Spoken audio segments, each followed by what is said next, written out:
This is Autoline Daily, the show dedicated to enthusiasts of the global automotive industry. As we talked about yesterday, Donald Trump's re-election could have a big impact on the auto industry, especially electric cars. Trump has promised to end EV subsidies and is also likely to roll back fuel economy and emission requirements.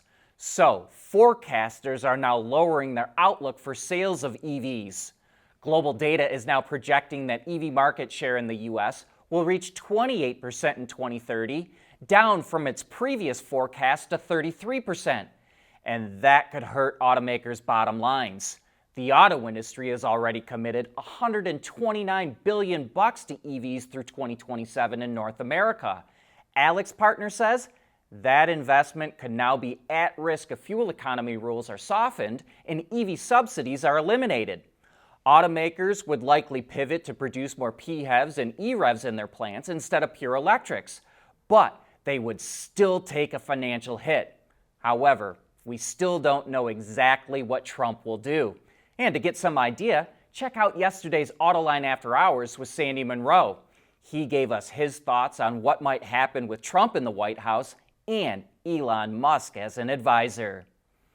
Speaking of EVs, there could be a lot of great deals for used ones in the next couple of years because of a surge of EVs coming off of Lease. J.D. Power is forecasting that returning EV lease volumes will increase 230% in 2026. And that's because EV lease volumes shot up 355% in 2023, and they're up another 88% in the first 9 months of this year. That growth is thanks to the IRA loophole that allows all EVs to qualify for the full $7,500 tax credit as long as they're leased. Last year, 46% of EV sales at franchise dealers were leased, and this year it's at 30%. And while used EV volumes are expected to surge, it's the opposite for gas-powered vehicles. J.D. Power expects there to be a shortage of used ICE vehicles next year and in 2026 because ICE leases are below pre-pandemic levels. Last year, 2.4 million ICE vehicles were leased, but before COVID, the average was 3 million a year. JLR, Lucid, and Rivian posted their third quarter earnings, and for the most part, the numbers aren't very good. JLR sold 109,000 vehicles, up 29%, and yet its revenue fell more than 5% to $8.4 billion. Its pre-tax profit fell 10% to $515 million, but the company reported that its net profit hit $1.4 billion, up 25% for the first half of its fiscal year. Rivian sold just over 10,000 vehicles in the third quarter, down more than 35% from a year ago. That dropped its revenue by more than 34% to $874 million. And though it posted an operating loss and a net loss of $1.1 billion, that was about $300 million better than last year. Rivian ended the quarter with $6.7 billion in cash on hand, including $1 billion from Volkswagen, which is buying its electronic architecture. It also announced a deal to get 4695 cylindrical battery cells from LG Energy Solutions that will be made at a plant in Arizona and will go into Rivian's R2 models. And finally, Lucid saw its sales jump over 90% in the quarter, delivering 2,781 cars to its customers. Its revenue came in at $200 million, up 45%. But it posted an operating loss of $770 million, which was $17 million worse than last year. And its net loss of $949 million was more than $300 million worse than last year. And despite all that red ink at Lucid, did you know that the company's CEO, Peter Rawlinson, is paid more than GM CEO Mary Barra? Automotive News reports that last year Rawlinson made $30.1 million in total compensation, while Barra made $26 million. In fact, Rawlinson was the highest compensated CEO of any automaker outside of Elon Musk. But the highest paid exec in the auto industry is Craig Arnold, the CEO of the supplier Eaton. He made over $58 million last year, more than twice as much as he made the year before.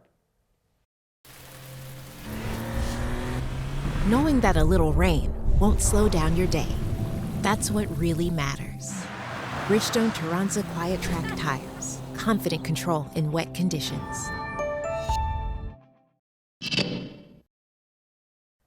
Stellantis announced that it's going to work with Infineon on parts of the electrical architecture for its future EVs. Specifically, it wants to replace the traditional fuses used in cars with Infineon smart power switches because they reduce wiring and will allow Stellantis to implement what it calls intelligent power network management.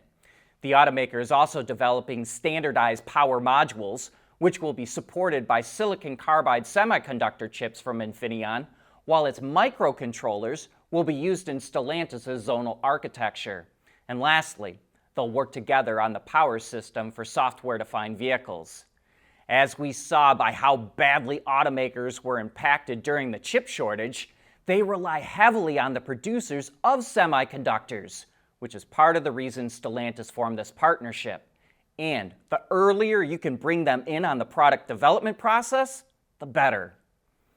Here's what an Audi looks like without the four rings. The German automaker and its joint venture partner SAIC are launching a new EV brand in China called Audi, spelled in all caps, but without the rings. They're planning to launch at least 3 models on a China-specific architecture called Advanced Digitized Platform, and this concept, called the Audi E, is a preview of the production versions that are supposed to start launching in the middle of next year. The EVs will feature an 800-volt electric architecture, large display screens, new interior tech, and automated driving. Who knows exactly how the vehicles will be set up, but the Audi E concept comes with a 100 kilowatt-hour battery pack that returns an estimated 700 kilometers or about 435 miles of range, as well as 2 electric motors that produce over 760 horsepower and provide a 0 to 100 kilometer an hour time of 3.6 seconds. Let us know what you think in the comments. Battery startup Talent New Energy and Chinese automaker Chang'an are collaborating to bring solid-state batteries to the market. They plan to start validation in 2026 of vehicles with semi-solid-state batteries, which removes the separator and some of the liquid electrolyte in the cell. Then they want to move to mass production of full solid-state batteries, which have no liquid electrolyte, in 2027. And finally, they hope to come up with a way to remove the anode completely, which is all about making it easier and cheaper to make batteries. While another major advantage of solid-state batteries is high energy density. There's several automakers in China claiming they'll launch EVs with solid-state batteries soon, but who knows how many and when we'll see them, because the biggest hurdle has been trying to make solid-state batteries affordably and in large volumes. Thanks to a Cash for Clunkers-like program, car sales were strong in China last month. According to the China Passenger Car Association, automakers sold nearly 2.4 million passenger vehicles in October, up 11% from a year ago. And new energy vehicles, which includes BEVs, PHEVs, and EREVs, accounted for 53% of total sales. China provides buyers about $2,800 for scrapping their old vehicle and purchasing an EV. And in addition to that, most provinces provide their own incentives for scrapping vehicles. Through October, automakers have sold 17.8 million passenger vehicles in China, which is 3.2% higher than last year. The supplier Borgwarner is getting a new leader. President and CEO Frederic Lissalde is retiring, and he'll be replaced by Joseph Fadool, who's currently Borgwarner's VP and Chief Operating Officer. Fadool will take over the top spot in February of 2025, and Lissalde will remain an advisor to help with the transition until August of that year. But that brings us to the end of today's show. Please like and subscribe if you're not already, and I hope that you have a great weekend. Also, as a thank you for sticking around this long, here's a teaser for a video we'll be posting this weekend. So, stay tuned for that.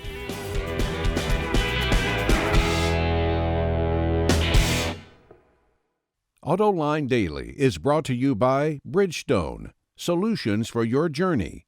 Intrepid Control Systems, over-the-air engineering boost your game. And by Teijin Automotive Technologies, the formula for better mobility. There's nothing wrong with heavy metal.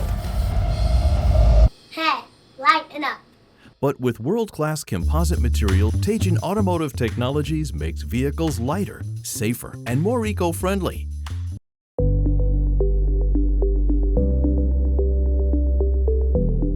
Developing today's vehicles, issues can happen in an instant.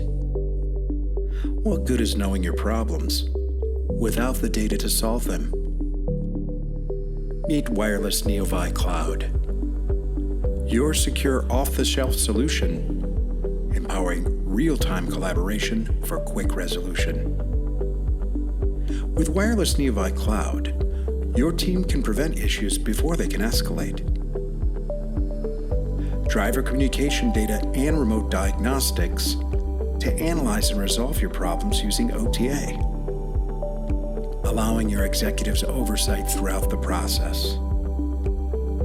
Wireless Neovi Cloud, your vehicle update solution in production and on the road. Intrepid Control Systems, driven by your data.